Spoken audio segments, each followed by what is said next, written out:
మళ్ళీ మళ్ళీ చెప్తున్నా, ఏమనుకోవద్దు. పైన కింద నుంచి వచ్చే జనాలకి పులి భయం పెట్టాడు, కర్ర ఇచ్చి స్టిక్కర్ వేసుకున్నాడు. పైకి వచ్చిన తర్వాత వాటర్ బాటిల్ 75 రూపాయలు, గాజుది 75 రూపాయలు, 20 రూపాయలు ఉండాల్సినటువంటి వాటర్ బాటిల్ 75 రూపాయలు పెట్టాడు. తిరిగి ఇస్తే డబ్బులు ఇస్తా అన్నాడు. భక్తులు తిరిగి ఆ నీళ్ళన్నీ దాగేసి ఆడిచ్చేసి పోతారు. అది ఎలాగో కుదరదు. ఆ టెండర్లంతా ఎవరికి ఇచ్చినారు? ఆ గాజువి, ఆ వాటరు పెద్దిరెడ్డి రామచంద్రారెడ్డి, భువన కరుణాకర్ రెడ్డి, వైవి సుబ్బారెడ్డి వీళ్ళకి ఇచ్చుకున్నారు. ధర్మారెడ్డి ఎగ్జిక్యూటివ్ ఆఫీసర్గా ఉన్న నేతృత్వంలో. దాని తర్వాత అన్నదానంలో అన్నం ఉడికేది కాదు, సాంబార్ పాసిపి ఉండేది, పచ్చడి స్మెల్ వచ్చేది. దాన్ని నాశనం చేశారు. హుండీలో ప్రతి ఒక్కరూ ముడుపులు చెల్లించుకుంటారు, మొక్కులు తీర్చుకునే పద్ధతిలో వాళ్ళు మంగళసూత్రాలు కూడా వేసేస్తారు కొంతమంది భక్తులు. ఆ డబ్బులకు కూడా పరకామంలో లెక్క పెట్టాల్సిన సందర్భాన్ని కూడా నాశనం చేశారు. రెండో పాయింట్ ఏంటంటే, ఆ హుండీకి ఉన్నటువంటి పవిత్రమైనటువంటి ధర్మాన్ని కూడా ఉల్లంఘించి ఎక్కడో ఫామ్ హౌస్లోనో ఎక్కడో గెస్ట్ హౌస్లో కూడా లెక్క పెట్టినటువంటి పరిస్థితి ఎదురైంది. గోవిందనామ స్మరణాలు, భక్తి భజనలు, కీర్తనలు, ఎక్కడా కూడా భక్తి పారవశ్యం ఎక్కడ కనబడకుండా జగన్మోహన్ రెడ్డి చాలా జాగ్రత్త పడ్డాడు. దాంతోపాటు ప్రైవేటు హోటల్స్ని చాలా ఎంకరేజ్ చేశాడు. 1000 రూపాయల భోజనం, 1500 భోజనం, 500 నుంచి మినిమం భోజనాలు పెట్టడం మొదలెట్టాడు. పైన నేను ఈరోజు మాటిస్తున్నా, ఆల్రెడీ ఈరోజు కూడా ప్రక్షాళన మొదలైంది. పైన మాంసం కూడా వండుకొని తిన్నారు. మాంసాన్ని కూడా ఈ వైఎస్ఆర్సీపీ గవర్నమెంట్లో ఉన్న ప్రతినిధులు అధికారాన్ని దుర్వినియోగం చేస్తూ దేవుణ్ణి కించపరుస్తూ పైన నాన్ వెజ్ కూడా తిన్నారు. దాంతోపాటు మద్యాన్ని కూడా అమ్మారు. గ్రూపు రాజకీయాలు చేశారు, రియల్ ఎస్టేట్ చేశారు, పైన దందాలు చేశారు. పైన ఉన్న కొండని కొత్త వెంకటేశ్వర స్వామి ఉన్నటువంటి ప్రదేశం మాత్రమే వెంకటేశ్వర స్వామి ఉన్నాడు, మిగతా అన్నీ కూడా వ్యాపారం చేసేశారు. మొత్తం కూడా తిరుమల తిరుపతికి సంబంధించిన కొండని మొత్తం శేషాచల అడవుల్లో ఉన్న ఎర్రచందనం మొత్తాన్ని తరలించారు. 100 కోట్ల టెండర్లు వేసి ఆల్రెడీ ఉన్నటువంటి భవనాల్ని కూల్చి శిథిల వ్యవస్థకు చేసి వాటి ప్లేసులో కావాలని నాసిరకమైన కొత్త కట్టడాలు కట్టి ఈరోజు వాళ్ళల్లో వాళ్ళు డబ్బులు సంపాదించుకున్నటువంటి పరిస్థితి తిరుమల తిరుపతి దేవస్థానంలో ఉంది. పురోహితులు భయపడ్డారు. లడ్డూ ప్రసాదం, మనం తినే లడ్డూ ప్రసాదం మీ అందరికీ తెలుసు. మనం చిన్నప్పుడు లడ్డు ఎత్తుకెళ్తే ఊరు వాసన వచ్చేది.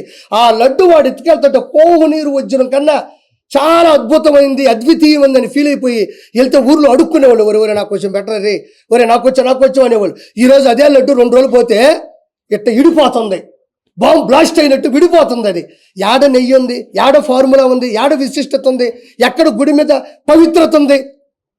అన్యమతం యొక్క ప్రచారాన్ని విచ్చలవిడిగా చేశారు. అన్యమత ప్రచారం. నేనేమి ముస్లిమ్స్ని తక్కువ అంటంలే, నేనేమి క్రిస్టియన్స్ని తక్కువ చేయడంలే. ఎవరి మతం వాళ్ళకు గొప్పది, ఎవరి మతం వాళ్ళు కాపాడుకోవాలని మాత్రమే చెప్తున్నా. ఈ విధంగా దౌర్భాగ్యమైన పరిస్థితులు పైన నెలకొల్పడం జరిగింది. దానివల్ల ఈరోజు ఏం జరిగింది? నేను ఇంకో మాట చెప్తున్నా మీకు. అతను ఓడిపోయింది ట్యాంపరింగ్ వల్ల అంటున్నారు. ట్యాంపరింగ్ వల్ల కాదు, నేను చెప్తున్నా, గుర్తుపెట్టుకోండి. వైఎస్ జగన్మోహన్ రెడ్డి 11 సీట్లు పరిమితమై అట్టులో ఫ్లాప్ అయింది. ట్యాంపరింగ్ వల్ల కాదు, ఈవీఎం మిషన్ల వల్ల కాదు. అలా అనుకుంటే మోడీ గారి 400 సీట్లు వస్తాయని చెప్పుకున్న వ్యక్తి ప్రధానమంత్రి నరేంద్ర మోడీ గారు ఆల్రెడీ 2 సార్లు అయిన వ్యక్తి. ఆయన ట్యాంపరింగ్ చేసుకుని 400 ఎంపీ సీట్లు వేసుకోలేడా? మరి అదే ఎంపీ స్థానం ఉండేటువంటి అయోధ్య, ఆ స్థానమే కోల్పోయాడే. ఆయన ట్యాంపరింగ్ చేసుకోలేడా? ట్యాంపరింగ్ వల్ల కాదు, ఆంధ్రప్రదేశ్లో వైఎస్ఆర్సీపీ తుడిచిపెట్టుకుపోయింది. నేను ఒక క్వశ్చన్ మిమ్మల్ని సూటిగా అడుగుతున్నా, ప్రశ్నని నాకు చెప్పండి. ఇప్పుడు కూటమిలో ఎన్ని పార్టీలు కలిసాయి? 3. ముగ్గురు, చంద్రబాబు నాయుడు గారు, పవన్ కళ్యాణ్ గారు, పురంధరేశ్వర గారు, అదే మోడీ గారు. ముగ్గురు కాదు, 4వ వ్యక్తి కూడా పొత్తు పెట్టుకున్నాడు. ఆయన ఎవరో కాదు, వెంకటేశ్వర స్వామి. 4 వ్యక్తులు 2024 ఆంధ్రప్రదేశ్ ఎన్నికల్లో 4 పొత్తు పెట్టుకున్నారు. అందులో 4వ వ్యక్తి ఎవరో కాదు, వెంకటేశ్వర స్వామి. ఈడున్నాడంటే ఆంధ్రప్రదేశ్ని సర్వనాశనం చేస్తున్నాడు. దాంతోపాటు నాకున్న విశిష్టత తగ్గిస్తున్నాడు. ఈడు ఎక్కడ ఆగేటట్టు లేడని ఎవ్వరికీ తెలియకుండా వెంకటేశ్వర స్వామి, మీరు గమనించుంటారు, అన్నమయ్య సినిమాలో మన సుమన్ గారు వెంకటేశ్వర స్వామి నాగార్జున గారి పెళ్లికి వచ్చి పలకి వస్తాడా? దగ్గర వచ్చి పెళ్లి చేస్తాడా? ఎందుకు వచ్చాడు? అతని కీర్తనలు, అతని భజనలు, అతని భక్తి పారవశ్యం. అబ్బా, ఇలాంటి ఒక వ్యక్తి మనల్ని ఇంత హుందాతనంగా పొగడుతుంటే ఆ వ్యక్తికి పెళ్లి చేసిన నాకు బాధ్యతను ఆయన దూరి పెళ్లి చేసి అన్నీ మోసి తాళి కట్టించేసి పోతాడు. రెండోసారి వచ్చాడు జగన్మోహన్ రెడ్డి ప్రభుత్వంలో. రెండోసారి ఎందుకు వచ్చాడంటే అతనేమో తలపోక అన్నమయ్య గొప్పోడు, ఇతనేమో పూర్తి ఆపోజిట్గా ఉన్నాడు. ఈడు గాని వచ్చాడంటే ఆంధ్రప్రదేశ్ సర్వనాశనం చేస్తాడని ఆయనగా ప్రజల రూపంలో వచ్చి ప్రజల్లోకి దూరి వాళ్ళకి అర్థమయ్యేలా చేసి ఈ రోజు 4వ పొత్తు రూపంలో వచ్చి జగన్మోహన్ రెడ్డిని చిత్తు చేశాడు. ప్రతి మీటింగ్లోనూ పక్కన వెంకటేశ్వర స్వామి కూర్చోన్నాడు. అది ఎవరు గమనించలేదు, అంతే. అది నేను చెప్తుండా, ఇది నిజాయితీగా జరిగింది. వెంకటేశ్వర స్వామి, గోవిందుడు, శ్రీనివాసుడు, ఏడుకొండలవాడు పొత్తులో భాగంగా ప్రతి విషయంలో తలదూర్చాడు. ఈ రోజు 164 సీట్లు నేను ఆ రోజు కూడా చెప్పా. వెంకటేశ్వర స్వామితో పెట్టుకున్నాం, కలియుగ దేవునితో పెట్టుకున్నాం, ఎగిస్తంతే 11 సీట్లు వచ్చినాయి. ఈరోజు ఆ 11 కూడా కాళ్ళు పట్టుకోండి, మేము వచ్చేస్తాం సార్, మేము వచ్చేస్తాం సార్, మేము వచ్చేస్తాం సార్ అని వాళ్ళు ఆలోచిస్తున్నారు. తీసుకోవాలా? చిరంజీవి గారు లాంటి పెద్ద వ్యక్తి దగ్గర దండం పెట్టుకున్నాడు. గంజాయి అమ్మినాడు. నెల్లూరులో పలు చోట్ల కూడా అక్కడ గంజాయి అమ్మడం జరిగింది. ఇదే మెగా టీఎస్సీ ఎట్టపోయింది, అక్రమ దందాలు, ఇసుక దందాలు ఇవన్నీ ఎట్టపోయినాయి. అన్ని అరాచకాలు చేసినాడు. ఈరోజు వచ్చేసి మొన్న ఏదో మాట మాట్లాడుతుంటే నవ్వు వచ్చింది నాకు. అవ్వాతాతలకు ఇచ్చిన డబ్బులు ఎట్టపోయినాయో అన్నాడు. అవ్వాతాతలకు ఇచ్చిన డబ్బులు ఏడా పోలా, అవ్వాతాతలకే పోయినాయి. అవ్వాతాతలకు ఇచ్చిన డబ్బులు ఏమన్నా రాజారెడ్డి డబ్బులా, వైఎస్ రాజశేఖర డబ్బులా, నీ డబ్బులా? నువ్వు డబ్బులు ఇచ్చినావు, డబ్బులతో పాటు గంజాయి ఇచ్చినావు, ఆటోకి ఇచ్చినావు, ఆటోతో పాటు రిపేర్లు ఉండే రోడ్లు ఇచ్చినావు, పిల్లకాయలకి స్కూల్కి సున్నాలు వేసినావు, ఇంగ్లీష్ మీడియం స్కూల్లో నువ్వే అన్నావు, శ్రీరెడ్డి దగ్గర బూతులు నువ్వే తిట్టించి అలా టేబుల్లో పూర్తిగా వినేటట్టు నువ్వే పెట్టినావు.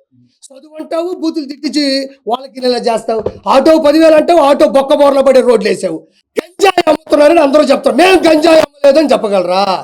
తిరుమల తిరుపతి దేవస్థానాన్ని సర్వనాశనం చేయని చెప్తారు, మేము సర్వనాశనం చేయలేదని చెప్పగలరా? ఎందుకు చెప్పట్లేదు మీరు? మాస్క్ అడిగినటువంటి సుధాకర్ గారిని చంపేసని అందరూ చెప్తున్నారు, మేము చంపలేదని బలగుద్ది చెప్పగలరా? ఇసుక దందాలు చేశారంటున్నారు, మేము చేయలేదని మీరు చెప్పగలరా?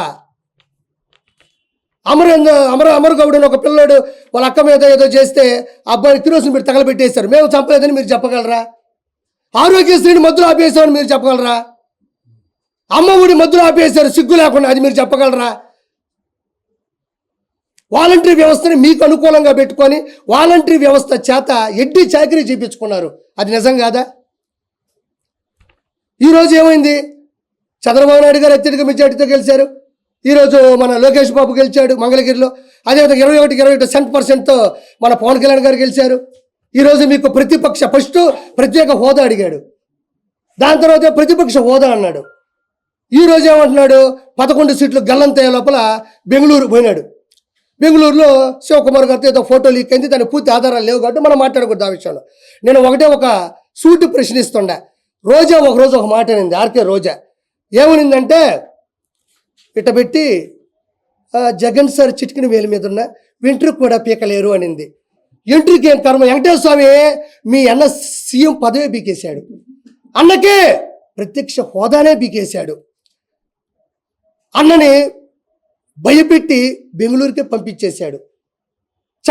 చెప్పకుండా నేను విన్నాను, నేను ఉన్నాను అని ఎలా చేశాడు వెంకటేశ్వర స్వామి. ఇంకా డైలాగులు ఆపి డైలమాలో పడకుండా సిగ్గు శరం నీతి నిజాయితీ ఉంటే మీరు మాట్లాడండి, పద్ధతిగా మాట్లాడండి, ప్రశ్నించుకోండి. ముందు మీకు అసెంబ్లీ ఉండాలి కదా.